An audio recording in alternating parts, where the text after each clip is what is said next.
Ele acabou de despertar seus poderes e consegue eliminar centenas de goblins com facilidade. Eu não me sinto muito bem. No exame de caçador, ele cultiva a aura entre os competidores. Ele consegue eliminar um orc tão facilmente que até o instrutor o quer na equipe. Contra um chefe, ele é o único que não apenas consegue defender toda a tropa, mas também derrota o chefe sozinho. Ele é adorado como o novo deus dos novatos. A fama é apenas uma questão de tempo para ele. Seu poder é imenso e seu corpo é perfeito. E a coisa mais estranha de todas é que ele é o único que consegue continuar ficando mais forte a cada batalha subindo de nível. Tudo isso é para caçar e eliminar os 12 caçadores que se autoproclamaram deuses e massacraram a humanidade. Ele se vingará de cada um deles. Mas nem sempre foi assim. Em 2020, portais se abriram por todo o mundo. Monstros rapidamente começaram a dominar tudo. E os patrocinadores dos céus escolheram humanos para ganhar superpoderes. E foi assim que os caçadores nasceram. Entre todos esses caçadores, havia um com um exército imortal que era chamado de Rei Demônio. Ele era o único capaz de evoluir caçando monstros. Então, 12 caçadores que se autodenominavam deuses, temendo o crescimento do Rei Demônio, fizeram ele desaparecer da história. Após se autoproclamarem deuses, eles fundaram o Éden. Esta foi a nova era dos caçadores. E aqueles sem poderes tornaram-se escravos. E assim, 100 anos se passaram. Agora, em uma vila distante, um garoto estava treinando. Seu treinador queria que ele fosse notado por um dos patrocinadores. Isso porque ele vê potencial no garoto e nota que ele tem um bom coração. O homem consegue até abrir um inventário. Isso é algo que apenas caçadores podem fazer. Segundo seu mestre, os pais do garoto foram mortos por caçadores, e ele recebeu de seu mestre o livro que costumavam ler para ele quando era bebê, contando sobre as atrocidades cometidas pelos caçadores. Ele quer mudar isso, mas treina há anos com o careca, e nada aconteceu. Ele até pensa que talvez apenas aqueles escolhidos pelos céus possam realmente se tornar caçadores, mas então ele leva um tapa forte de seu mestre, que diz que garante que ele se tornará um caçador. O mestre careca pergunta se ele não perdeu aquele livro, e claro que não, já que é a única lembrança de seus pais. E também a autobiografia do Rei Demônio. O mundo seria um lugar melhor se ele ainda estivesse vivo. De repente, alguém os observa de longe. A pessoa diz que encontrou o que estava procurando e imediatamente lança um ataque. O mestre careca percebeu que aquele ataque atingiria ambos, mas o mestre empurrou o garoto que colidiu contra uma árvore e ele foi atingido diretamente. A mulher desceu ao chão e olhou para o garoto. Não fazia sentido porque um caçador estaria ali. Ela simplesmente ordena que ele se ajoelhe e ele o faz. Ele não consegue controlar seu próprio corpo. Um borrão veio das árvores e de repente vários caçadores estavam lá. Todos eles saúdam a governante do Éden, Lady Athena. Ela é uma das mais poderosas do Éden. Por que um dos 12 fundadores do Éden estaria aqui? A ordem é encontrar o homem careca e todos eles vão atrás dele. Ela estava procurando pelo homem careca há muito tempo, mas quem era esse com quem ele falava? Ela não consegue sentir nenhum traço de mana vindo dele. O garoto fica muito assustado com a possibilidade de ela descobrir a autobiografia do Rei Demônio em seu bolso, mas chamando-o apenas de verme, ela começa a ir embora. Isso começa a aliviar o garoto. Ele até pensa que está a salvo, mas a garota está parada bem na frente dele, emanando uma aura forte. Ela diz que há uma pequena quantidade de mana vindo do bolso da jaqueta dele. Além disso, seu coração está disparado e ele mal consegue respirar. Será tudo isso medo de ela descobrir o que ele está escondendo? Então, usando uma palavra divina, ela ordena que ele mostre, e seu corpo simplesmente obedece. Tirando o objeto, ele diz que é apenas um livro. A garota o pega. Ele sabe que será apagado do mapa junto com toda a sua vila. Porque você, o que ele está fazendo? Por que você me intimida? Mas, de repente, o livro entra em chamas e voa em direção a ela. Mesmo assim, a barreira de Athena o bloqueia, mas o impacto expõe o que o livro realmente é. Ao ver isso, ela percebe que é a autobiografia do Rei Demônio. Embora ela não entenda por que um escravo o tem, ela ainda tenta tomá-lo. Assim que ela o alcança, alguém grita seu nome e colide com ela. É Siongu, quase completamente ileso. Com esse golpe, ele envia Athena pelos ares e pega o livro.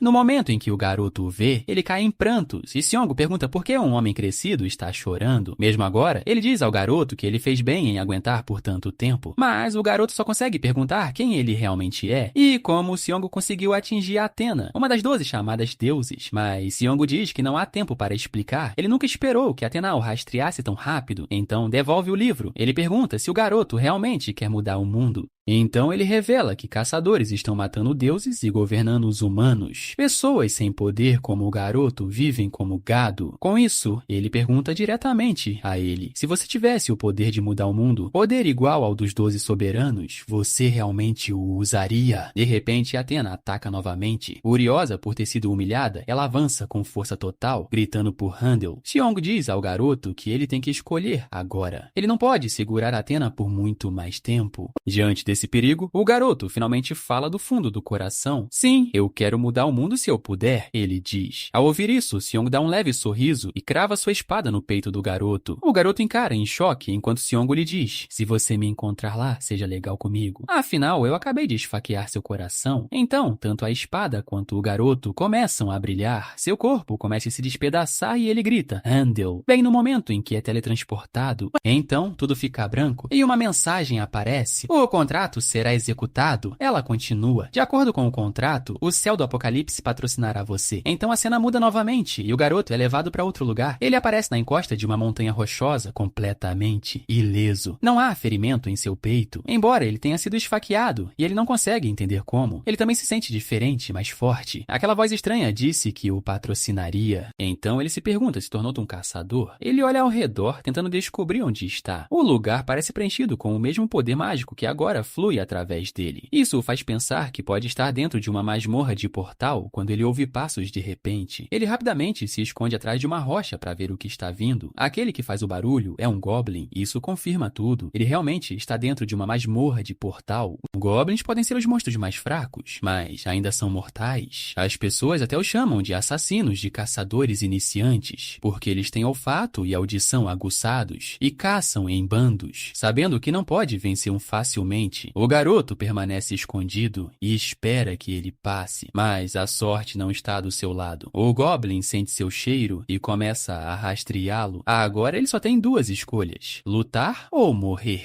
Ele se lembra do que Sayango lhe ensinou e se pergunta se aqueles movimentos realmente funcionarão. Ainda assim, ele tem que tentar. Então ele pega uma pedra e a joga no Goblin. O acerto o distrai por um momento. Ele corre, agarra a mão que segura a arma e usa um golpe rápido para cortar a cabeça do Goblin. Enquanto a cabeça voa para longe, o garoto apenas encara em choque. Ele só pretendia atingi-lo e roubar sua arma. Isso o faz questionar seu novo poder. Ele realmente se tornou um caçador. Então outra mensagem aparece: o céu do apocalipse presta atenção em você. Isso o assusta, porque o céu do apocalipse era o mesmo ser que patrocinou o rei demônio. De repente, uma horda inteira de goblins aparece, armados e blindados. Eles avançam contra ele com olhos sedentos de sangue. A visão por si só o deixa abalado, e na retaguarda está um chefe goblin, o mestre da masmorra. Vendo isso, ele deixa escapar que acabou. Ele acabou de despertar e não há como ele vencer tudo isso, mas antes de ceder, ele se lembra de algo. Ele pensa na cidade onde Athena o atacou e na promessa que fez com Xiang Yu, junto com o futuro que seu mentor confiou a ele. Isso o impulsiona a sobreviver. Rangendo os dentes, ele diz a si mesmo que não pode morrer aqui. Não antes de mudar este mundo podre. Ele se estabiliza e assume sua postura. O céu do apocalipse está assistindo, e esta é sua única chance de provar que merece um patrocinador. Outra mensagem aparece dizendo que o céu do apocalipse está comovido com seu espírito. Então, a batalha começa. Com sua mente decidida, ele avança direto para a multidão e os corta um após o outro. Os goblins o cercam de todos os lados, mas sua habilidade com a lâmina rasga através deles tão rápido quanto. Em pouco tempo, ele sobe de nível. Ele se lembra de Xian Yu elogiando seu talento uma vez e chamando-o de gênio. Enquanto isso, a luta atinge seu auge. Ele sobe de nível de novo,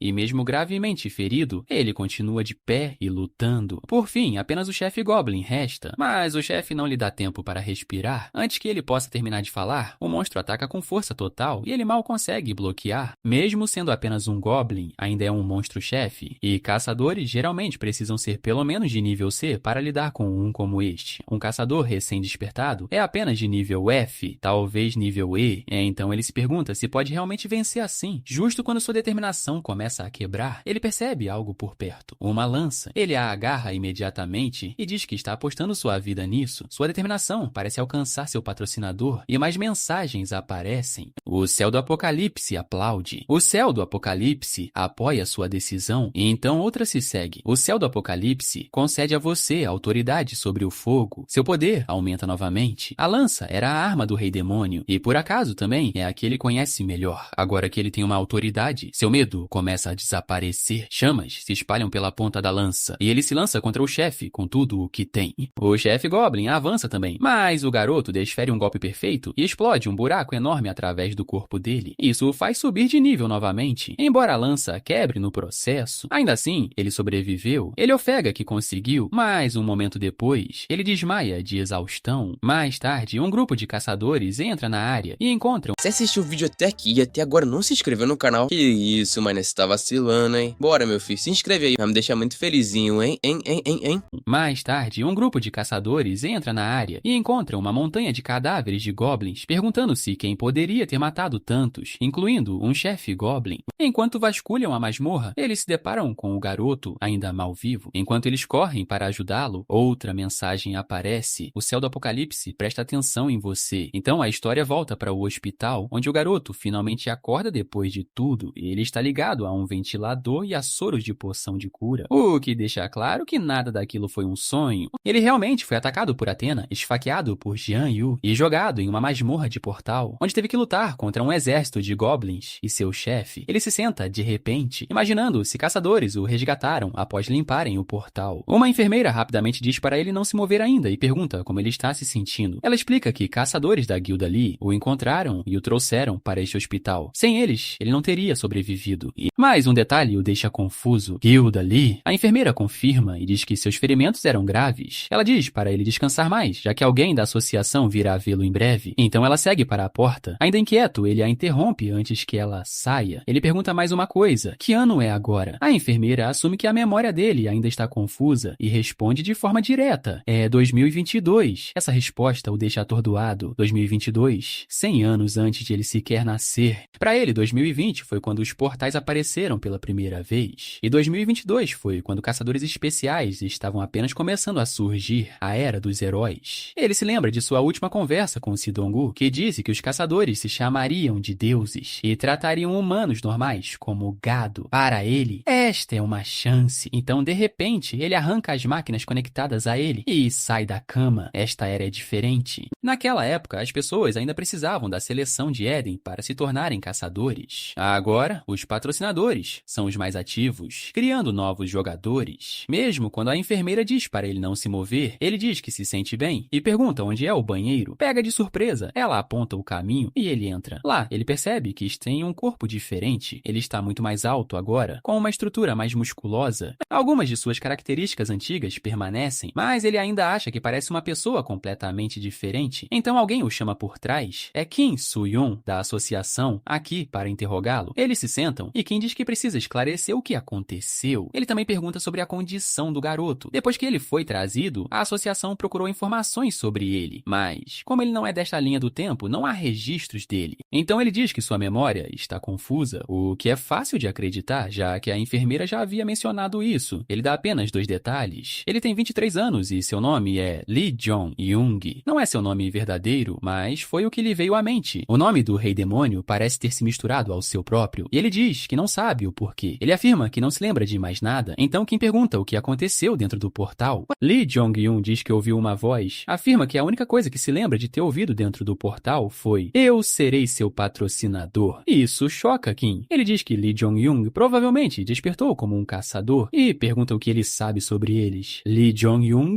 responde que caçadores são pessoas especiais, escolhidas por seres transcendentes. Kim agradece pela cooperação e diz que a associação entrará em contato novamente. Antes de sair, Kim faz uma reverência e diz que as coisas devem estar confusas, mas ele agora é alguém importante neste mundo. Ele também pede a ajuda de Lee Jong-young no futuro, se possível. Depois que Kim sai, Lee Jong-young observa do quarto do hospital e pensa que ele parece ser uma boa pessoa. Uma vez sozinho, ele abre sua janela de status. Ele explica que este era o maior traço do rei demônio, a razão pela qual os 12 heróis o temiam e porque ele se tornou muito mais forte do que outros caçadores. É também por isso que tentaram apagar cada vestígio dele de Éden. O rei demônio não era um caçador normal, ele era um jogador. jogador, alguém que fica mais forte caçando com seu próprio poder. E agora, Lee Jong-un diz, eu também sou um jogador. Mais tarde, a mesma enfermeira o parabeniza por se tornar um caçador. Ele agradece a ela, mas pergunta se é realmente um grande negócio. Ela diz que é claro que é. Tornar-se um caçador é como ganhar na loteria. Mesmo caçadores de nível F podem ganhar mais dinheiro do que pessoas normais jamais poderiam, e eles não apenas lutam contra monstros. Eles podem trabalhar como ferreiros, fazer armas poderosas ou servir como guarda-costas para os ricos. Lee Jong-un já sabe disso e sabe que pessoas que não foram escolhidas perderam até os poucos direitos que tinham. E, ainda assim, ele faz uma cara triste e pergunta se há realmente tanto para celebrar. A enfermeira então lhe entrega uma bolsa que Kim deixou para trás, já que suas roupas antigas estavam arruinadas. Ela o parabeniza pela alta e ele sai. Uma vez do lado de fora, ele observa a cidade. Então esta é a era dos heróis. Em sua época antiga, uma pessoa sem poderes como ele nem teria permissão de estar aqui. Agora a cidade parece pacífica e cheia de vida. Então Kim Soo-hyun caminha atrás dele e o chama. Ele pede para Lee Jong-un ir à associação. Como ele não tem memórias, ele precisa ser registrado adequadamente e eles podem arranjar um lugar para ele ficar. Kim diz que casos como o dele são extremamente raros. Ele também o parabeniza. Lee Jong-un foi classificado como C. Apenas algumas pessoas na Coreia começam sua vida de caçador no nível C. Kim diz para ele entrar no carro e diz que explicará o resto após o registro. Lee Jong-un concorda e vai com ele. Eles chegam à associação de caçadores. A maioria dos caçadores despertados é classificada como E ou F, mas pessoas com pontuações mais altas são tratadas como promissoras e gerenciadas mais de perto. Isso inclui Lee Jong-un. E após a papelada, eles o levam para sua acomodação designada. Kim o leva ao local e abre a porta. Lee Jong-un fica atordoado. Ele se emociona, sobrecarregado. E Kim pergunta se ele gostou e Lee Jong-un rapidamente agradece, dizendo que adorou. Para ele, este é um grande dia. Sua única chance finalmente o levou a se tornar um caçador. Parece ter uma casa pela primeira vez. Então Kim diz que alguém quer conhecê-lo. Isso instantaneamente causa um calafrio em Lee Jong-un. Ele não tem conexões aqui, então ele agarra Kim e pergunta quem é. Assustado com a reação, Kim diz que é o homem que o salvou, o mestre da guilda Lee. Kim acrescenta que o mestre da guilda está interessado em conhecê-lo, mas ele pode recusar se quiser. Lee Jong-un concorda imediatamente. Pouco tempo depois, ele conhece o mestre da guilda e acaba sendo o próprio Xianggu. Sem querer, Lee Jong-un encara sua cabeça careca, mas o verdadeiro choque é vê-lo tão cedo nesta nova vida. Ele nunca esperou encontrar a pessoa que realmente o valorizava. Xianggu pergunta se eles já se encontraram antes, dizendo que o rosto de Lee Jong-un parece estranhamente familiar. Para manter o disfarce, Lee Jong-un diz que não consegue se lembrar porque perdeu suas memórias quando despertou. Então ele faz uma reverência profunda e agradece a Xianggu por salvar sua vida. Xianggu não é um homem qualquer, ele é o herói destinado a fechar inúmeros portais e salvar pessoas. O herói que se acreditava estar morto na linha do tempo original de Lee Jong-un.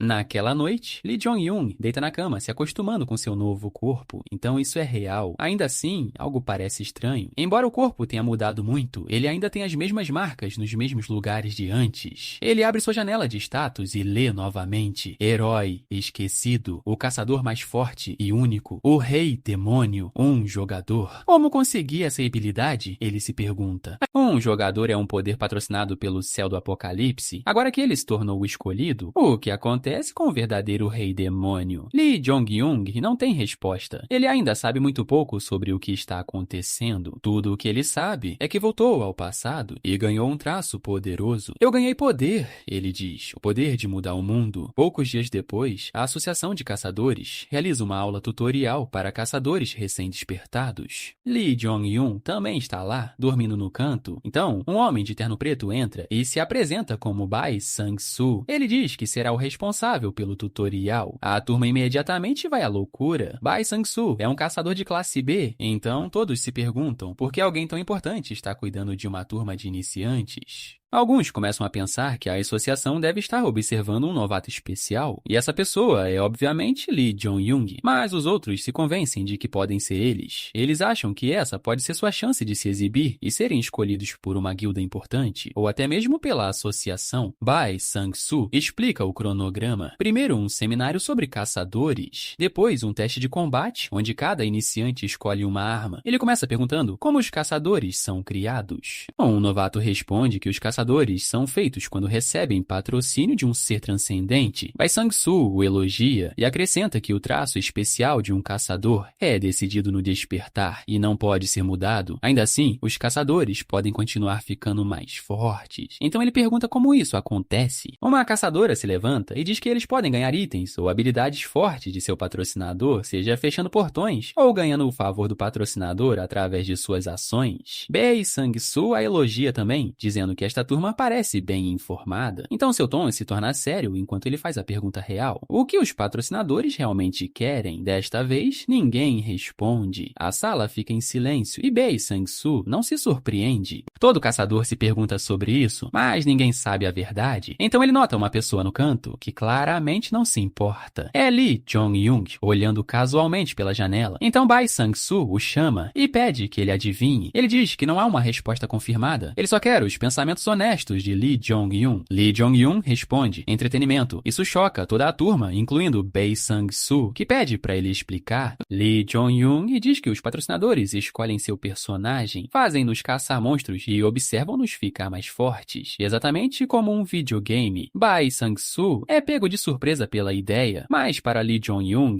isso não é apenas um palpite, é a própria teoria do Rei Demônio. Pode até ser o maior segredo do patrocinador, considerando que o Rei Demônio foi morto apesar de ter ganhado um poder avassalador. O seminário continua e, eventualmente, eles passam para o teste de combate. E uma caçadora se apresenta primeiro com uma espada. A luta começa e o monstro é liberado. Ele instantaneamente enlouquece e avança contra ela. A garota corre também e desfere um golpe forte, mas o Goblin desvia com uma velocidade insana e contra-ataca, acertando um golpe. Ela cai de joelhos, ainda ferida, e o Goblin pula para outro golpe. Até Bai Sang-soo começa a se preocupar, mas ela se recusa a desistir. Mesmo de lá, ela pega o Goblin desprevenido e vence a partida, embora fique exausta e ferida. Vendo isso, Bai Sang-soo a elogia e diz que ela passou, então a envia para a próxima rodada. Agora, o último participante do teste se apresenta, Lee Jong-young. Com uma lança e um escudo, ele entra com confiança. Até Bai Sang-soo acha que essa escolha de arma é interessante. Enquanto isso, Lee Jong-young lembra a si mesmo que precisa passar para participar do exame de graduação de amanhã. E se ele tiver um bom desempenho, seus benefícios também aumentarão. Então ele se prepara. Mas Bai Sang-soo tem mais notícias. Todos os Goblins já estão mortos. É claro que estão. Então o exame tem que usar um monstro diferente. Bai Sang-soo repete que Lee Jong-young não precisa matá-lo. Ele mesmo julgará o resultado. E ele também diz que o monstro foi submetido a uma lavagem cerebral e não causará dano fatal. E como ele é um caçador de classe B, as coisas ficarão sob controle. Então ele pergunta se Lee Jong-young está pronto. E embora um pouco inseguro, ele concorda, pensando que provavelmente será apenas um kobold do nível de um Goblin. Ele está muito enganado. Assim que o duelo começa, Bai Sang-soo diz a Lee Jong-young que sua ideia sobre os patrocinadores foi interessante e diz que espera que ele não o decepcione. Então, o oponente de Lee Jong-young aparece, um orc. Um enorme monstro verde sai caminhando. Normalmente, os caçadores precisam ser pelo menos de classe C para enfrentar um, já que ele tem muito mais força do que um homem adulto e uma resistência insana. E enquanto ele entra na arena, os outros estagiários assistindo do fundo entram em pânico. Um orc em um teste de tutorial é algo inédito, mas Bai Sang-soo diz que isso não é totalmente verdade. Houve um caso semelhante antes. Um caçador que despertou como classe B e lutou contra um orc durante o treinamento. Essa pessoa subiu como um cometa e agora é um dos caçadores mais fortes do mundo. Lee Jong-young também é um classe C que derrotou um chefe Goblin em um portão de classe D sozinho. Para um novo caçador fazer isso, a associação não pode ignorá-lo, diz Bai Sang-soo, claramente ansioso para ver o que acontece. Então uma mensagem aparece. O céu do apocalipse presta atenção em você. Com isso, Lee Jong-young fica sério. Enquanto ele se prepara, o orc avança contra ele de frente. Em vez disso, Lee ataca primeiro, impulsionando sua lança para frente de forma rápida e limpa no ombro do orc. Vendo esse golpe acertar, Lee Jong-young fica um pouco confiante demais. Ele imagina que a lavagem cerebral tornou o orc estúpido o suficiente para avançar direto, tornando isso mais fácil do que o esperado. Mas, quando ele tenta puxar a lança, o monstro não a solta. Em vez disso, ele agarra a arma com força e começa a socar com a mão livre. Ainda assim, Lee Jong-young usa seu escudo para bloquear, mesmo que cada golpe envie um forte choque através dele. Os outros estagiários começam a entrar em pânico e pensam que o exame deveria ser interrompido. Bai Sang-soo pensa o mesmo. O primeiro golpe de Lee Jong-young foi afiado e limpo, mas isso ainda é um monstro. Ele baixou a guarda, percebe Bai Sang-soo e se prepara para intervir, mas pouco antes de ele fazer isso, ele nota algo. Naquele momento crítico, Lee Jong-un solta a lança e escapa dos socos do orc. Isso lhe dá espaço para disparar um chute rápido na cabeça do orc, fazendo-o cambalear para trás. Esses poucos segundos são suficientes, e Lee Jong-un os usa para agir. E invocando sua autoridade sobre o fogo, ele avança novamente, com seu escudo agora em chamas. Ele acerta a cabeça do orc e esmaga seu crânio com um golpe. Todos que assistem ficam atordoados. Aquele era realmente um caçador novato. Eles mal conseguem processar o que acabaram de ver. Ao derrotar um orc no treinamento, Lee Jong-un ganha instantaneamente o respeito dos outros. Na arena, Bai Sang-soo está igualmente chocado. Aquilo foi uma habilidade? Ele se pergunta. Um caçador aprender uma logo após o despertar, ele é quase inédito. Além disso, Lee Jong-un nem sequer usou um encantamento, fazendo Bai Sang-soo suspeitar que pode ser uma habilidade de alto nível. Ele nunca viu nada parecido com isso. Enquanto isso, o escudo de Lee perde toda a sua durabilidade devido à autoridade, assim como sua lança fez contra o chefe Goblin. Enquanto ele pega sua lança, mais mensagens aparecem. Você subiu de nível. Sua habilidade de domínio sobre o fogo aumentou para o nível 2.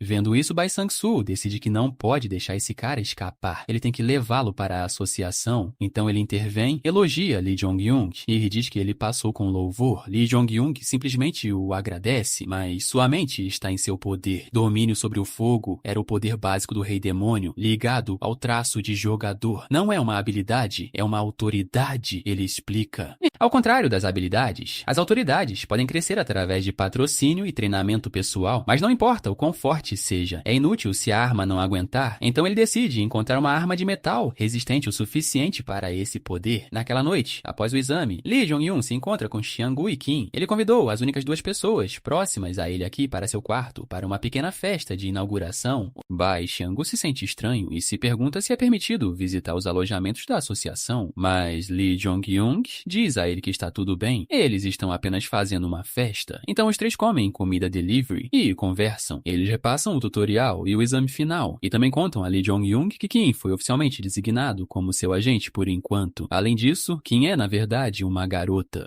Enquanto continuam conversando, Xianggu pede a Lee Jong-un para pensar na sua oferta novamente, dizendo que tem a sensação de que deixá-lo ir seria um erro. Enquanto Kim escuta, ela acrescenta que esta é uma grande oportunidade para o caçador Lee Jong-un, mas Lee Jong-un ainda recusa. Isso claramente incomoda Xianggu, e ele pergunta o porquê, dizendo que não entende a decisão. Então Lee Jong-un diz que não quer se juntar a nenhum grupo agora, mas que ajudará Xianggu se ele precisar. Na verdade, porém, Lee Jong-un tem outro motivo. Para realizar seu plano de melhorar o mundo, ele precisa ser cuidadoso. Se ele se aproximar demais de Xianggu agora, pode ser perigoso. Então Xianggu deixa passar e diz que se lembrará disso. Então os dois compartilham um momento caloroso e amigável, enquanto Kim observa confusa, imaginando como um caçador novato poderia ajudar o famoso mestre de guilda de Rank A de Lee Guild. E isso nos leva ao exame de graduação do tutorial, onde todos que passaram devem entrar em uma dungeon de portal. Antes de começar, Bai Sang-soo se adianta e explica o teste de graduação. Ele ocorrerá dentro do portal, mas eles não precisam se preocupar porque o caçador de Rank B entrará com eles. Ele diz diretamente a eles: "Eu também entrarei." Para acalmá-los, ele libera parte da sua aura, enviando um calafrio por todos enquanto mostra que estão em boas mãos. Ainda assim, aquele tipo de poder é aterrorizante. Lá, Lee Jong-un é surpreendido pela pressão e nota que o poder mágico de Bai Sang-soo sobrepuja todos os presentes. Bai Sang-soo então diz que começarão assim que os soldados terminarem de pegar suprimentos. E logo depois, os iniciantes entram na sua primeira dungeon. Ao entrarem, Lee Jong-un imediatamente sente algo errado e diz que o ar parece desagradável. Bai Sang-soo explica que isso ocorre porque o ar dentro das dungeons está repleto de densas partículas mágicas. Assim que todos estão dentro, ele inicia o teste e diz aos novatos para seguirem suas ordens se monstros aparecerem. Então eles avançam mais fundo. Pouco tempo depois, eles encontram um grupo de goblins que rapidamente os nota. Bai Sang-soo ordena um contra-ataque e envia 2 iniciantes primeiro. Eles mostram do que são capazes e matam os goblins. Então ele chama mais 2 e eles também cortam seus alvos facilmente. Depois disso, ele chama Lee Jong-un, que salta para frente em uma velocidade incrível. Até os outros ficam chocados. Deixando escapar que ele é rápido, Lee Jong-un corre instantaneamente para a frente e corta vários goblins com golpes rápidos e limpos. Parece exatamente com a dungeon que ele limpou antes. Corpos atingem o chão um após o outro. Em segundos, ele elimina todo o grupo, deixando todos atordoados. Os outros participantes começam a perguntar se Lee Jong-young é realmente um caçador recém-despertado e por que alguém como ele está no tutorial. Bai Sang-soo diz que as habilidades com armas de Lee Jong-young são incríveis, boas o suficiente para igualar um caçador de rank B como ele.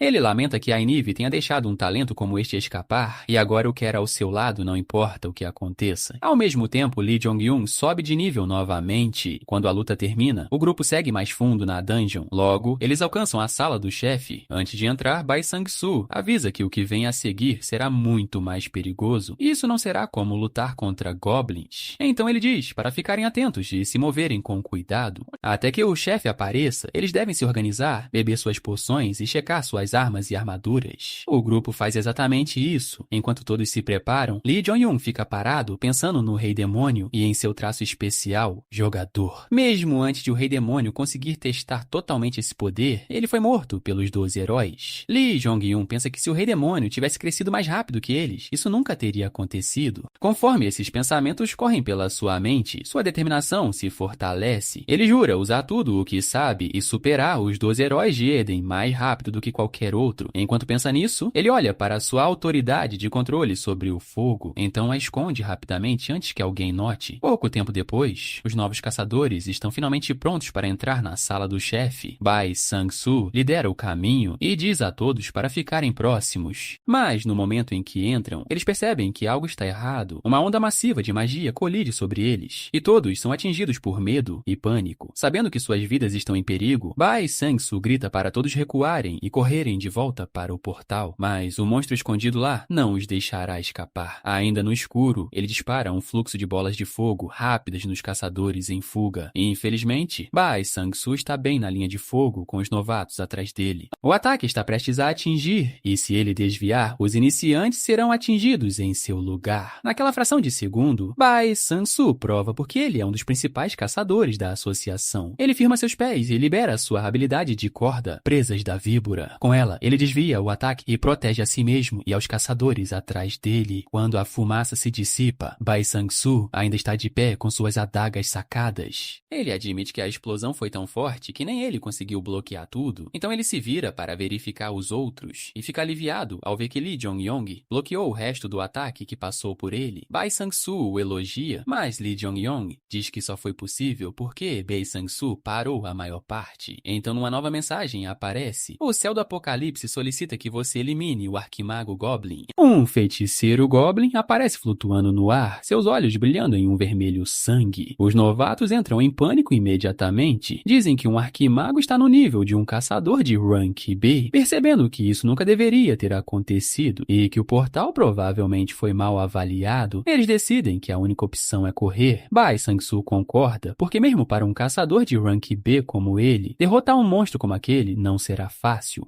Então ele diz a todos para saírem e contatarem a associação, mas Lee Jong-young intervém e diz que quer lutar contra ele sozinho. Isso choca a todos novamente. Desta vez, até Bai tenta impedi-lo, avisando-o para não se deixar levar. Ele sabe que Lee Jong-young venceu goblins e até um orc, mas isso é completamente diferente. O arquimago luta com magia, não com força bruta, e pode lançar feitiços fortes o suficiente para igualar caçadores de rank B. Mas Lee Jong-young já sabe disso. Na verdade, ele sabe tudo sobre o monstro, suas habilidades, poderes e nível de força. É por isso que ele sabe como vencê-lo. Ele aponta que monstros no tutorial deveriam ser para novos caçadores e pede a chance de enfrentá-lo. Vendo quão certo ele está, Bai Sang-soo concorda relutantemente, embora não consiga entender de onde vem essa confiança. Ainda assim, Lee Jong-young dá um passo à frente e a luta começa. E imediatamente, o arquimago ataca e envia uma barragem de bolas de fogo nele. Mas elas não fazem nada contra Lee Jong-young, que lida com elas com facilidade. Os outros se perguntam como um novato poderia parar ataques como aquele, mas Bai Sang-soo explica que ele não os bloqueou, ele os absorveu. Isso apenas o confunde ainda mais. Enquanto isso, no meio da luta, Lee Jong-young avança direto, mas o arquimago não é fácil de alcançar. Antes que ele possa chegar perto, ela lança uma enorme parede de fogo, bloqueando seu caminho completamente. Os espectadores dizem que é impossível para Lee Jong-young se aproximar. Eles acham que o Goblin está mantendo distância com magia de longo alcance, mas o arquimago é quem está subestimando-o. Enquanto o monstro observa de longe com um sorriso cruel, Lee Jong-young usa o domínio sobre o fogo para controlar as chamas e ordená-las a se separarem. Assim que ele faz isso, a parede parede abre um caminho. Bai Sang-soo mal pode acreditar no que está vendo. Enquanto todos olham em choque, Lee Jong-yong avança para finalizar. Usando seu controle sobre o fogo, ele finalmente fecha a distância, mas o arquimago ainda tenta resistir. Em um último esforço, ele levanta uma barreira, mas isso não ajuda. Contra a força de Lee Jong-yong, a barreira se despedaça. Ele segue com uma rajada de golpes e mata o arquimago. Isso encerra a batalha, e os outros só conseguem olhar em choque. Será que ele realmente conseguiu? Perguntam, antes de finalmente aceitarem. Eles o chamam de supernovato. Enquanto a luta chega ao fim, um momento depois, outra mensagem aparece. O céu do Apocalipse está impressionado com seu desempenho. Por concluir a missão, o céu do Apocalipse o patrocina. Isso pega Lee Jong-yong de surpresa. Então a mensagem diz que ele recebeu a chance de invocar um avatar. Então Lee Jong-yong finalmente solta um suspiro e diz que conseguiu finalmente o outro poder que ajudou o Rei Demônio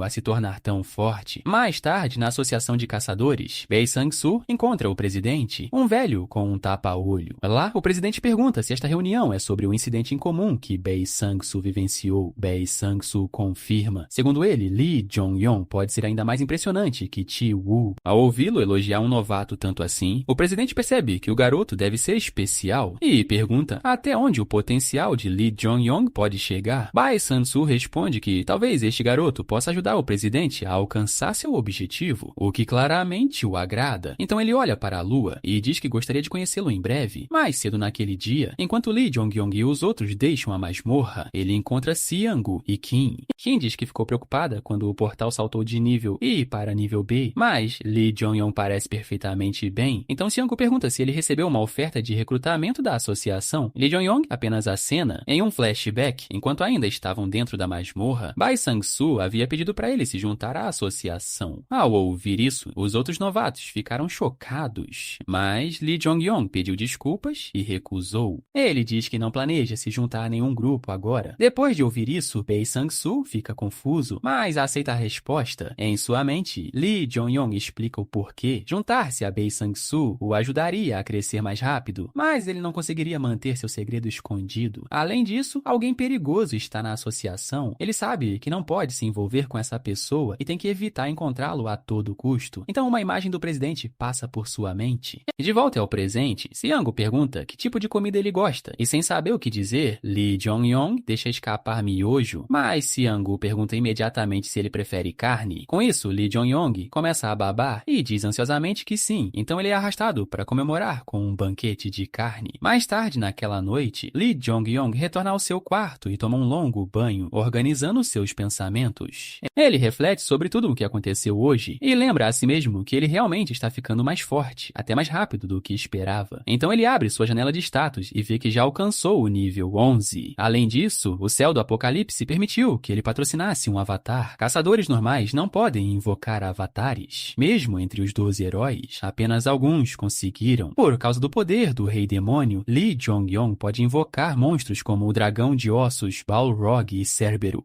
Ele também se pergunta se terá as mesmas invocações que o antigo Rei Demônio, já que tudo o resto coincidiu até agora. Ainda assim, ele decide chamar seu avatar imediatamente, e o sistema pede confirmação novamente. Diz que o céu do Apocalipse lhe deu uma chance, e pergunta se ele a usará, mas Lee Jong-yong já decidiu invocar, ele diz, e uma luz azul cobre seu corpo, enquanto seus olhos brilham em vermelho. Na manhã seguinte, alguém vem ver Lee Jong-yong. É Kim, e ela está lá para parabenizá-lo. Ela mostra a ele um artigo de notícias sobre um novo supernovato, um nível C que entrou em um portal de nível B e derrotou o chefe sozinho. O artigo deixa Lee Jong-yong inquieto. Mesmo escondendo seu nome, ele tem certeza de que os superiores da guilda e da associação já sabem que é ele. Kim pergunta de repente por que ele nunca contou a ela ou a Seung-woo sobre isso. Caçadores são maiores que celebridades agora. Mas Lee Jong-yong ainda não se importa com isso. Então ele deixa a pergunta de lado e diz que precisa de um favor da sua agente. Ele quer começar a fazer incursões em masmorras. Logo, Lee Jong-yong está de volta dentro de uma masmorra, abatendo goblins com facilidade. A esta altura, ele está basicamente intimidando-os. Mesmo os goblins chefes que aparecem não conseguem pará-lo. Ele os elimina e ganha muitos níveis. Além disso, ele limpa a masmorra, mas Lee Jong-yong ainda parece infeliz. Mesmo depois de matar matar o chefe e limpar o portal, nada acontece. Ele grita, perguntando como deveria usar isso. Então, finalmente, vemos o que ele invocou, um esqueleto coletor de almas. Mas, por enquanto, ele não pode ser revivido porque não tem alma. Lee Jong-yong explica que avatares podem usar poderes fortes e únicos, mas não possuem almas. Ele pensou que só precisava de uma alma de monstro, mas acontece que não é tão simples. Após falhar em atingir seu objetivo, ele deixa o portal, onde Kim o cumprimenta. Kim o parabeniza por terminar sua quarta incursão em masmorra e pergunta se ele quer vender algum item coletado. Se sim, Kim pode cuidar disso. Lee Jong-yong tira várias espadas de seu inventário e Kim diz que o dinheiro será entregue a ele assim que forem vendidas. Então Lee Jong-yong pergunta se Kim agendou outra masmorra, mas Kim diz que não há nenhuma boa disponível no momento. Ele explica que uma guilda tem se expandido rapidamente e reservou mais de 20 masmorras de baixo nível de uma vez, causando a escassez. Ao ouvir isso, Lee Jong-yong fica chocado e Kim continua dizendo que a associação normalmente não permitiria isso, mas desta vez abriram uma exceção porque os portais já haviam sido limpos. Então Lee Jong-yong de repente entende e agarra Kim, perguntando se o mestre da guilda é filho de Kui-yong. Kim diz que sim, ele dirige a guilda do Exército do Norte e costumava ser o supernovato antes de Lee Jong-yong tomar esse lugar. Isso causa um calafrio em Lee Jong-yong. Ele sabe o que está por vir. Aquele homem ascenderá sob os 12 heróis e se tornará um assassino implacável e tirano, o rei da guerra, Gunther. Seus olhos ficam vazios enquanto ele diz que eles finalmente se encontrarão. Em um flashback, em um dia chuvoso, Gunther está acima de uma multidão protestando por seus direitos, claramente irritado. Um de seus homens diz que o protesto está ficando violento, mas Gunther não se importa. Para ele, pessoas normais que não são caçadores são apenas formigas. Formigas que podem se mudar para outro lugar depois que ele tomar suas casas. Ele pergunta por que alguém deveria se importar com formigas tão insignificantes. Em sua mente, eles deveriam ser gratos por ele sequer deixá-los viver. Então ele reúne poder em sua espada e magia de raio e invoca uma tempestade que elimina os manifestantes. No presente, Lee Jong-yong lembra que aquele incidente reduziu a população de seu vilarejo pela metade. Abalado pela memória, ele continua caminhando pela cidade quando ouve alguém pedir ajuda. Então ele vai verificar e encontra dois jovens bandidos intimidando um velho. Enquanto o homem implora por ajuda, eles continuam a assediá-lo e a chutar seu carrinho. Lee Jong-yong intervém. Vendo isso, os bandidos dizem para ele cair fora e liberam um pouco de aura para assustá-lo. Mas Lee Jong-yong não se move. Ele libera sua própria aura e deixa claro que ele também é um caçador. Então ele pergunta o que aconteceu e eles alegam que o velho os atingiu com o carrinho e eles só estão pedindo uma compensação, mas o velho diz que isso é mentira. Eles foram os que chutaram seu carrinho e começaram a ameaçá-lo. Lee Jong-yong pergunta por que eles fazem algo assim, mas os bandidos ainda se recusam a sair. Um diz presunçosamente que, como caçador, ele trata qualquer um que o incomode como um inimigo. Então ele quebrou o carrinho do velho e avisa a Lee Jong-yong que ele pode decidir que Lee também o atacou. Basicamente, eles estão procurando uma briga, mas Lee Jong-yong não está com medo. Ele diz que isso foi longe demais e manda que eles saiam. Se eles forem agora, ele deixará passar, já que ainda não machucaram o velho diretamente, diz ele, tentando pressioná-los. Mas isso só piora as coisas. Um bandido avança perguntando quem Lee Jong-yong pensa que é para dar ordens. Lee Jong-yong o derruba em um movimento, então o outro puxa uma adaga e tenta esfaqueá-lo. Ele até afirma que está acima de Lee Jong-yong, mas ele não é páreo para o super novato. Um momento depois, ambos os bandidos estão no chão e toda a confusão acaba. Mais tarde, Lee Jong-yong liga para Kim e faz com que eles sejam presos. Kim o elogia por fazer a coisa certa e diz que ele lidou bem com isso, mas ele responde que é apenas natural. Machucar um civil é um crime grave para um caçador, e mesmo assim, Lee Jong-yong ainda se preocupa com o velho, pensando que aqueles punks ou seu grupo podem voltar para se vingar. Kim garante a ele que a associação cuidará do velho para que isso não aconteça. Então Lee Jong-yong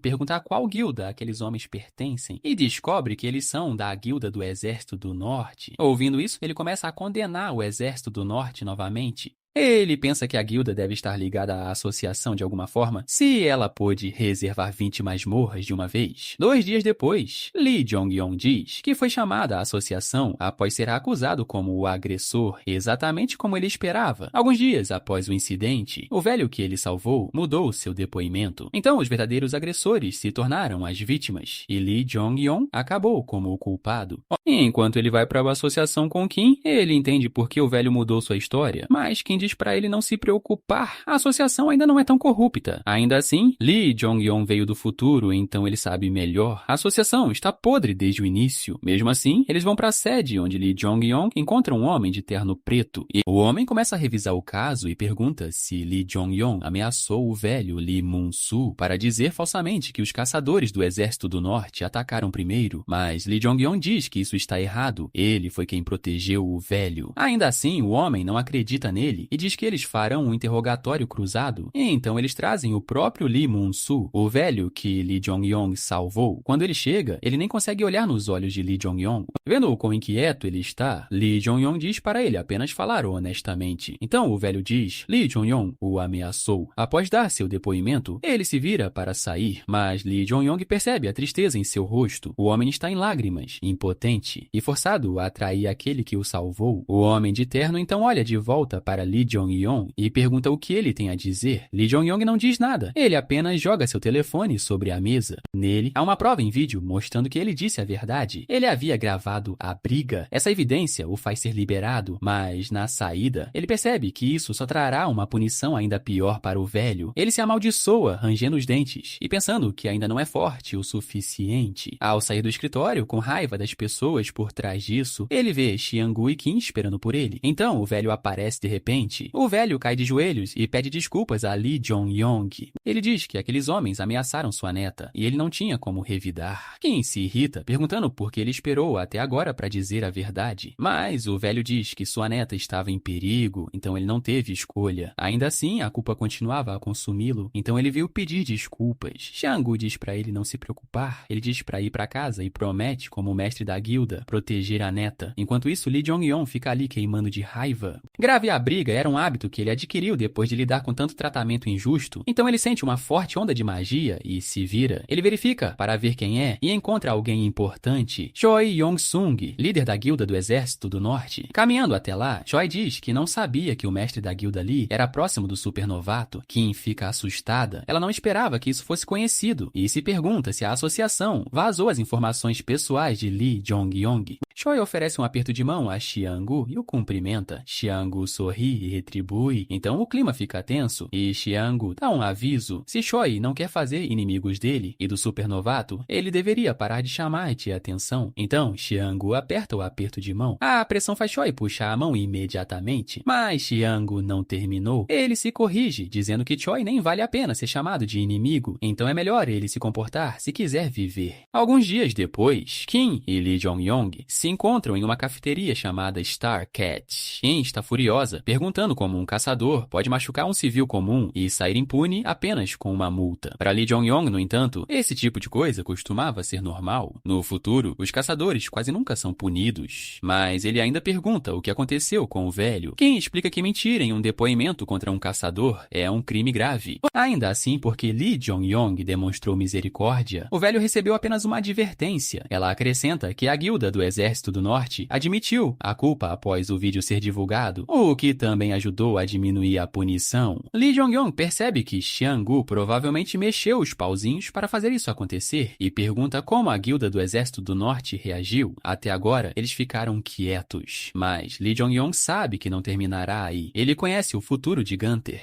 o açougueiro frio e sorrateiro que se torna o rei da guerra. Gunther sempre paga as pessoas na mesma moeda, então Lee Jong-yong sabe que a retaliação está por vir. Ele pede a Kim para continuar vigiando a guilda do Exército do Norte, e ela concorda. Diferente dela, Lee Jong-yong não está nada calmo. Ele diz que pagar as pessoas de volta também é a regra dele. Mais tarde, Lee Jong-yong vai até Xiang-gu em busca de ajuda. Ele pede que ele participe de uma incursão, o que surpreende Xiang-gu. Lee Jong-yong diz que este portal é de alto nível e que está ansioso para lutarem juntos. Xiang-gu agradece em resposta, então o restante da equipe aparece e Lee Jong-yong os reconhece. Xiang-gu apresenta Choi Cheol-yong e Lee Hang-soo, aqueles que o salvaram depois que ele chegou nesta linha do tempo. Encontrando-os novamente depois de todo aquele tempo, Lee Jong-yong se apresenta e eles trocam cumprimentos. Enquanto se preparam para entrar no portal, ele percebe que não reconhece mais ninguém ali. Isso faz sentido. Heimdall e a guilda Lee foram apagados da história junto com o Rei Demônio. Logo, Xiang-gu anuncia o início da incursão de nível C e todos se alinham. Em outro lugar, no quartel-general de guilda do Exército do Norte, o vice-mestre da guilda, Choi Yang-soo, está furioso.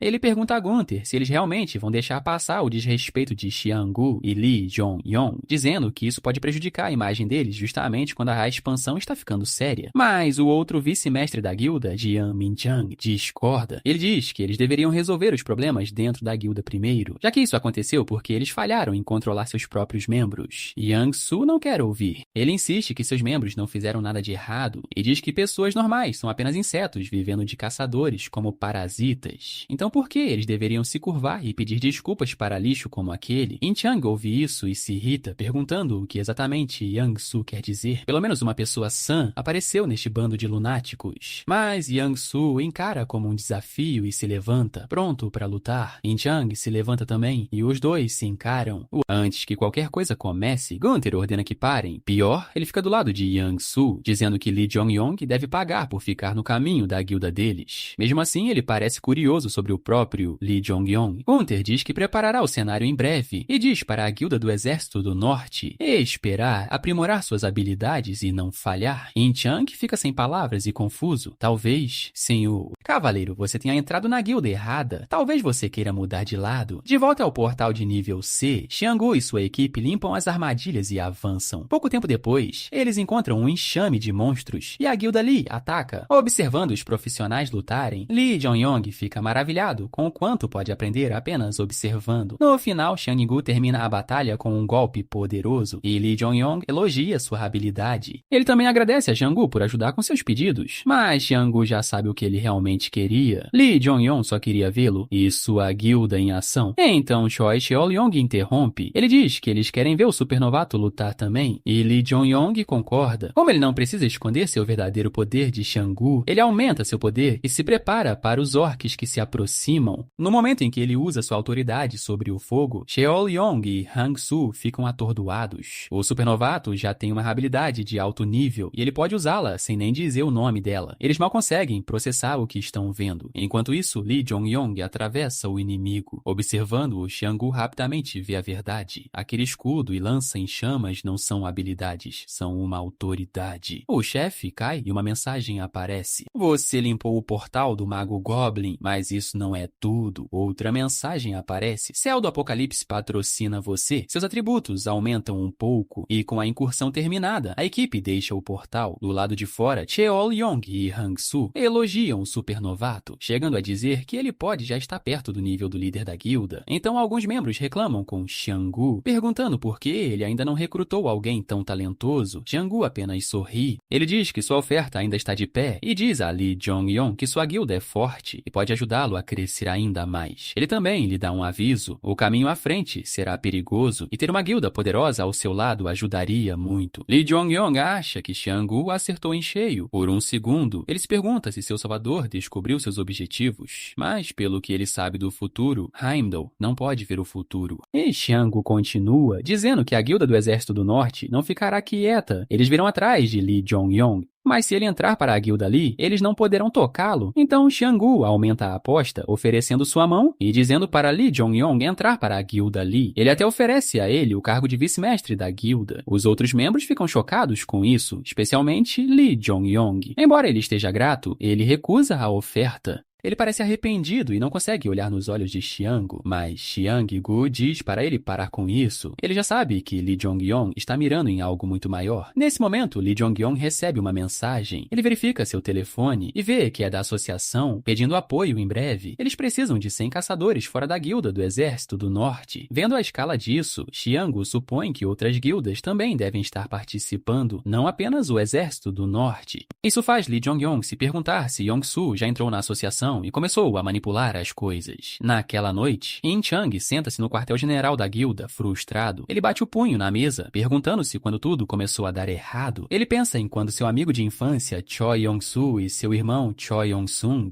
Gunther, começou a mudar. E ele sabe exatamente quando começou, depois que conheceram aquele homem. Yong-soo costumava ser rude, mas gentil. Agora ele vê pessoas normais como nada mais do que gado, e Gunther age como se todos os outros, caçadores ou não, fossem inferiores a ele. Agora, ele chega chegaram ao ponto de assassinar, tentando matar Lee Jong-yeon apenas por enfrentar a guilda do Exército do Norte. Para ele, nenhuma pessoa sã agiria assim. Ele acredita que a guilda do Exército do Norte já está desmoronando, mas ele ainda não consegue deixar seus amigos para trás. Então, o alerta de mobilização chega, forçando-o a enfrentar uma pergunta: justiça ou amizade? Ele já sabe sua escolha. Então, em um armazém vazio, ele chama Lee Jong-yeon e pede para se encontrarem sozinhos. Lee Jong-yeon concorda. Quando Lee Jong-yeon se apresenta, In Chang não se dá ao trabalho de dizer seu próprio nome. O que se destaca mais é a coragem de Lee Jong-yeon. Ele percebeu que não havia mais ninguém por perto e ainda assim veio sozinho. Lee Jong-yeon confirma isso também. Ele está sozinho e não há armadilhas. In Chang vai direto ao ponto e diz para ele não atender ao chamado de mobilização. Lee Jong-yeon pergunta por quê. In Chang explica que sua guilda faz parte da operação. Como um novo caçador, Lee Jong-yeon pode não saber disso, mas muitos caçadores são violentos e cruéis. Gunther é um dos piores, tão perigoso que encontrá-lo na rua já é ruim o suficiente. Dentro de um portal seria ainda pior. Se ele sabe de tudo isso, por que ficar em uma guilda como essa? Mas Lee Jong-yeon ele não leva avisos como esse de ânimo leve. Então ele deveria pular a incursão, porque Gunther pode fazer um movimento. Repetindo as palavras de In Chang, ele pergunta se a guilda do Exército do Norte é uma guilda do caos. A maioria dos patrocinadores são deuses bons, mas alguns são cruéis e malignos. As missões que eles dão podem envolver assassinato ou até mesmo matança em massa. Guildas formadas por caçadores que servem a esses seres são chamadas de guildas do caos. In Chang tenta negar, mas não funciona. Lee Jong-yeon diz que, se não fosse verdade, In Chang não teria motivo para avisá-lo. E com o quão injustamente a guilda o tratou, ele tem certeza de que In Chang não pode negar honestamente o que eles são. Depois de ouvir sua guilda ser insultada repetidas vezes, In Chang perde o controle e saca sua arma. Ele avisa Lee Jong-yeon para não zombar mais da guilda.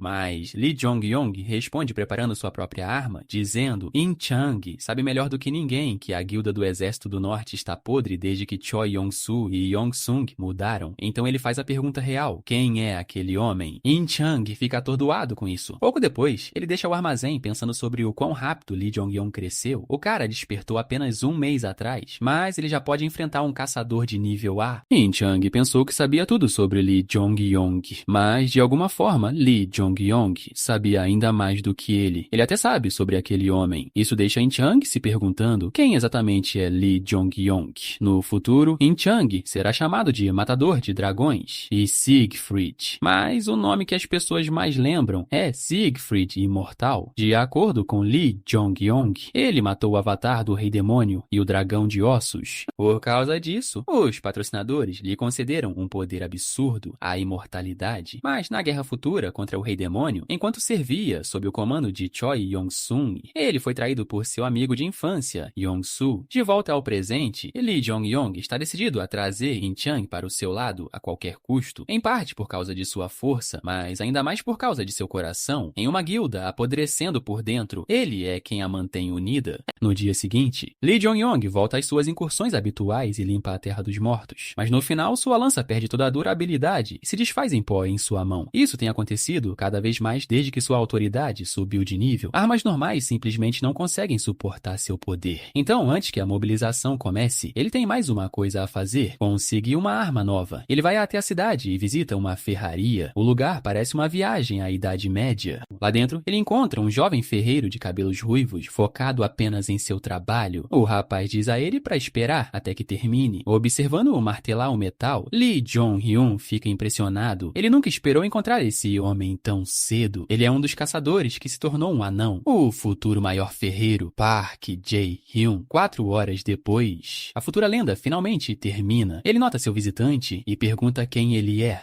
Lee Jong-hyun é pego um pouco de surpresa, mas explica que veio para encomendar uma arma, então pergunta se Park trabalha sozinho ali. Isso deixa Park desconfiado. Por que alguém pediria uma arma a um ninguém como ele? E por que perguntar se ele é o único ferreiro ali? Lee Jong-hyun aponta para um martelo diferente na parede parede, imaginando que outro ferreiro deve compartilhar a oficina. Park elogia seu olhar atento e diz que outra pessoa usa o espaço, embora não seja nada importante. Então ele faz a pergunta real: por que vir até ele? Lee Jong-hyun responde que seu patrocinador lhe disse para vir. Isso choca Park. Um patrocinador o guiou diretamente até aqui. Ele mal consegue acreditar, mas Lee Jong-hyun sabe que Park terá que acreditar, porque de acordo com a autobiografia do Rei Demônio, Park também está recebendo orientação direta de seu patrocinador. Também diz que Park Jae-hyun já forjou armas para o Rei Demônio. Mais tarde, quando os 12 heróis escolheram seus lados, Park se separou dele e começou a fazer armas para eles. O livro até dizia que se Park tivesse permanecido com o Rei Demônio até o fim, a história poderia ter mudado. Então Park decide que confiar em Lee Jong-hyun não é tão estranho assim. Patrocinadores já são estranhos o suficiente. Mesmo assim, ele recusa o trabalho. Lee Jong-hyun pergunta por quê. Park diz que o motivo é simples. Ele está insatisfeito com o fogo nesta oficina e, por causa disso, não aceitou nenhum cliente. Ao ouvir isso, Lee Jong-hyun dá um sorriso de lado. Ele esperava por isso. Então ele estende a mão e diz a Park que pode criar o tipo de fogo de que ele precisa, mostrando um pouco de sua autoridade. Controle sobre o fogo. Park não se convence. Uma chama minúscula em sua mão não significa nada e Park diz que já viu truques como esse antes. Ele até diz que pode fazer uma chama tão pequena quanto aquela ele mesmo. Então ele congela. Lee Jong-hyun impulsiona seu poder ainda mais, produzindo uma chama azul quente o suficiente para mudar tudo. Atordoado, Park pergunta como ele fez isso. Lee Jong-hyun diz que ele não apenas usa o fogo, ele o governa absolutamente. Isso resolve a questão. Park aceita de bom grado e uma semana depois, a arma está pronta.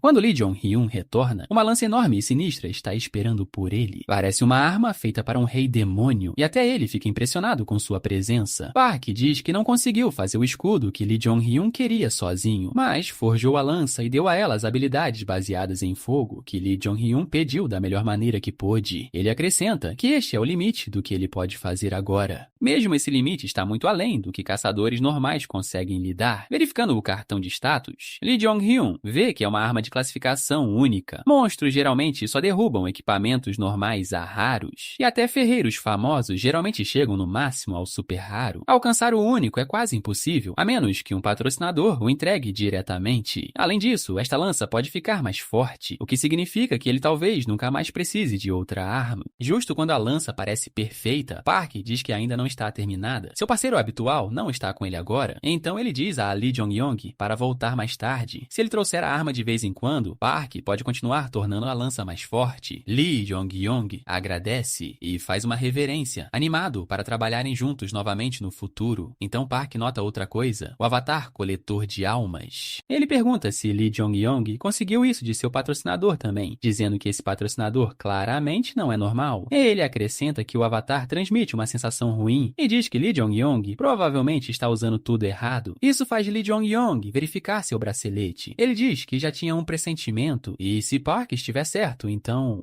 pensando nessas palavras, ele decide que provavelmente não poderá invocar seu avatar até que a mobilização do portal termine. Mesmo assim, ele conseguiu algo ainda melhor do que o esperado, sua nova arma única. Enquanto ele a retira de seu inventário, ele começa a pensar em suas chances de vencer tudo isso. Ele sabe que se In Chang se juntar a ele, suas chances aumentam muito, mas isso ainda não vai acontecer. Ainda assim, se a autobiografia estiver certa, In Chang se tornará seu aliado com o tempo. Então ele começa a treinar mais pesado, dizendo que ainda faltam 2 semanas para a mobilização do portal. A única coisa que resta é ficar mais forte. Nesse exato momento, um bando de monstros avança contra ele. Lee Jong-hyun avança diretamente contra eles. Ele sabe que caçar monstros o tornará mais forte, mas 2 semanas não são nem de longe suficientes. Então ele nem tem tempo para dormir. E assim, as 2 semanas passam voando. Na sede da Guilda do Exército do Norte, Gundry se dirige ao seu povo. Enquanto uma mensagem aparece, o governante de Riverside presta atenção em você. Ele começa a falar. Ele diz que tudo está pronto. E depois de hoje, a Guilda do Exército do Norte ascenderá. A partir daqui, eles farão seu nome conhecido em toda a Coreia. Não, no mundo inteiro. Para animar a todos, Gundry libera sua aura. Sentindo-a, In Chang nota o quão poderoso ele é e diz que Gundry finalmente atingiu o pico do rank A. Por outro lado, Ku Yong-su também está impressionado. Ele diz que tudo está acontecendo exatamente como aquela pessoa planejou. Além disso, eles parecem ter cumprido cumprido as condições para se tornarem heróis. Enquanto isso, depois de exibir seu poder, Gund grita que hoje o mundo tremerá diante do nome da guilda do Exército do Norte. Ouvindo isso, a multidão vai à loucura, embora estejam cobertos por um brilho azul e pareçam estranhamente vazios. Eles torcem pelo seu líder, mas dentro de sua cabeça, Gunder revela o que ele realmente quer, o título de rei. Eu posso não gostar dele, mas ele realmente faz um ótimo vilão.